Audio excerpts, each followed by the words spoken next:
Hi అండి, ఈరోజు అయితే నేను కూరలో వేసుకున్న కారం తయారు చేస్తున్నాను. ఈ కారం ఏ కూరల్లో వేసుకున్నా కూడా చాలా టేస్ట్గానే ఉంటుంది. మిరపకాయలు అయితే పావులో సగం అండి, 120 గ్రామ్స్ మిరపకాయలు తీసుకొని చిన్న మంట పైన వేగనివ్వాలి. చూసారా, మిరపకాయలు అయితే వేగిపోయాయి కదా.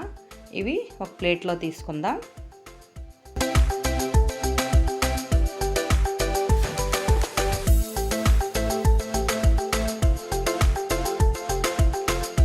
మళ్ళీ కలయి పెట్టుకొని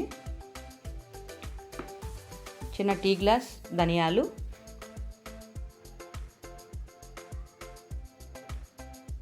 ఇవి కూడా చిన్న మంట మీద వేయించుకోవాలి. 2 లేక 3 టీ స్పూన్ల జీలకర్ర,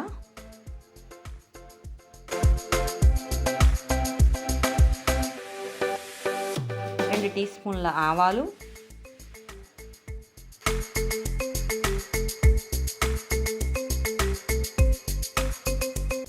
2 టీ స్పూన్ల శనగపప్పు,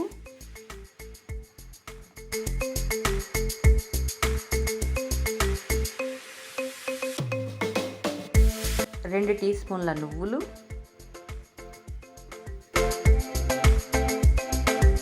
కొంచెం కరివేపాకు వేసి ఇవన్నీ బాగా వేయించుకుందాం.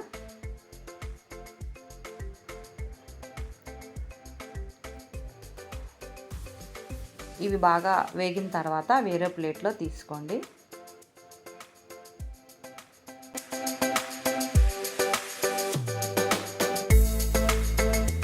మళ్ళీ కలయి పెట్టుకొని 2 లేక 3 టీ స్పూన్ల పల్లీలు వేసుకొని ఇవి కూడా వేయించుకోండి.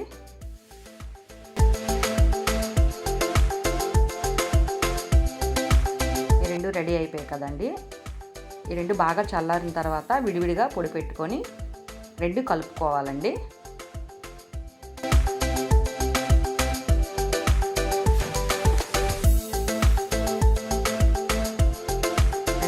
పొడి పెట్టేసా కదా, ఈ 2 కలుపుకొని ఒక డబ్బాలో వేసుకుందాం. చూసారండి, కారం పొడి అయితే ఈ విధంగా తయారు చేసుకొని ఏ కూరల్లో వేసుకున్నా చాలా టేస్ట్గా ఉంటాయండి.